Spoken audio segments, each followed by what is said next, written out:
민주당 얘기도 좀 짧게 짚고 가도록 하겠습니다. 민주당 전당대회 관련된 영상 보겠습니다.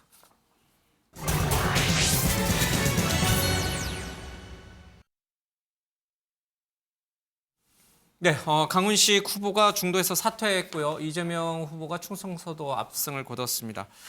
자, 그러나 이 국민들의 이런 관심도는 굉장히 좀 떨어지고 있습니다. 강훈식 후보의 사퇴 기자회견 내용 들어보겠습니다.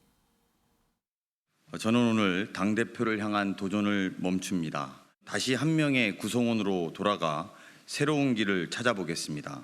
남은 두 분 중 누가 당대표가 되더라도 그런 가슴 뛰는 민주당을 만들 수 있게 가장 낮은 곳에서 헌신적으로 돕겠습니다. 반명을 넘어서는 민주당의 새로운 그 루트를 좀 찾아보려고 애를 많이 쓰고 있었는데 이제 그 루트를 찾는 것을 제가 해야 할 것 같고 이후에도 97세대에게 요구됐었던 새로운 민주당의 10년에 대한 설계도를 그리는 것도 제 역할인 것 같습니다. 제가 그 부분에 대해서 더 무게 있게 무게감을 느끼면서 가겠습니다. 어깨가 많이 무겁습니다.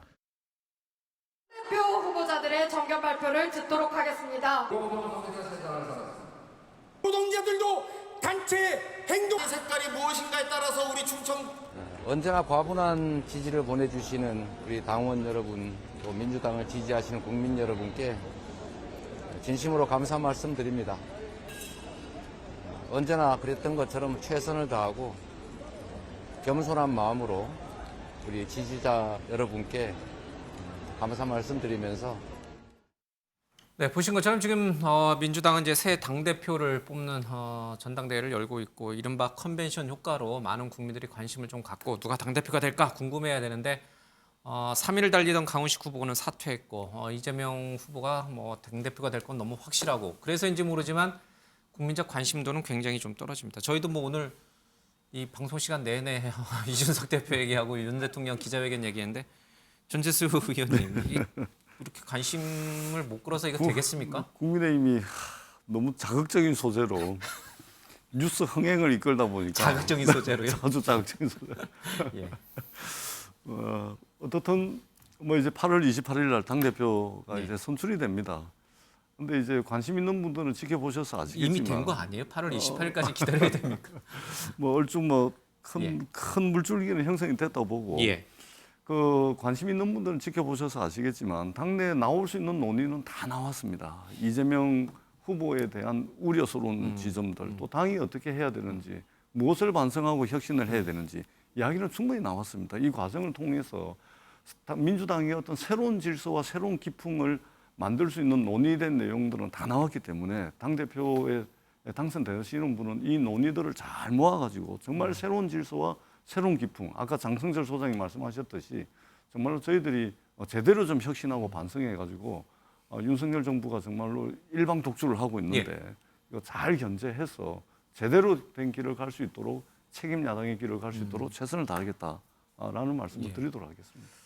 예, 이렇게 참 전당대회를 여는데도 국민적 관심이 낮은 것도 굉장히 좀 이례적인데 근데 홍 의원님, 네. 당 지지율은 민주당이 더 높아요, 여전히. 네. 이건 뭐 어떻게 되는 거예요? 이렇게 관심이 없는데 지지율은 더 높고.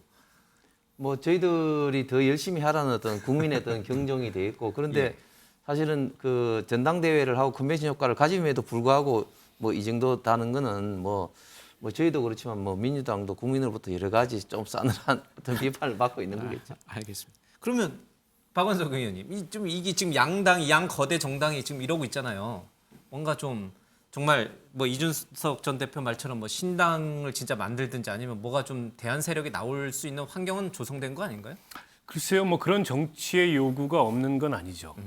그런데 이제 환경이 아직 무르익지는 않은 것 같아요. 총선이 아직도 뭐 1년이 훨씬 더 넘게 남아 있고 지금처럼 어떻게 보면 뭐 양당뿐만 아니라 이 3당까지 포함해서 대한민국 정당 정치가 이렇게 한계를 노출하면서 무너져 내린다면 저는 이제 다른 정치에 대한 열망이나 요구가 커져서 뭔가 이게 정치 질서를 재편하는 그런 흐름이 등장할 수도 있다고 봅니다.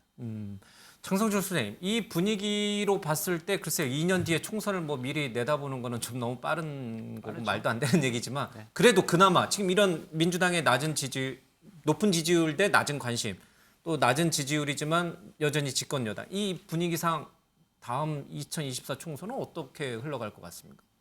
제 예언가가 아닌데요. 근데 기본적으로 총선 공천이 가장 큰 문제가 될 것 같고요. 예. 그러니까 국민의힘 같은 경우에는 윤핵관들이 당권을 잡아서 자신들의 체제를 꾸리는 것에 대한 국민적인 반감이 있지 않을까라는 비판이 있을 수 있고, 민주당 같은 경우에는 이재명 당대표가 자신들의 사람 위주로 공천을 해서 2027년 대권 도전의 발판을 마련하겠다는 것에 대한 거부감, 양쪽의 그런 거부감들을 어떻게 잘 극복하느냐가 큰 문제인 것 같은데, 민주당은요, 좀 최근에 나오는 현상을 보면은 문재인 대통령에게 먼저 사과하고 반성문을 써라라고 말씀드리고 싶어요. 당원 80조를 지금 고치려고 하고 있잖아요. 이거 2015년도에 문재인 당시 대표가 정치 혁신 차원에서 개정한 거거든요. 이 부분부터 반성하시라라고 다시 한번 말씀드립니다. 제가 짧게 말씀 1초밖에 없는데. 다음에 드리도록 다음 주에 하겠습니다. 제가 뵙겠습니다. 네, 내일 정치적으로 윤석열 대통령의 취임 100일 기자회견이 있습니다. 온 국민이 좀 관심을 갖고 있습니다. 지켜보겠습니다.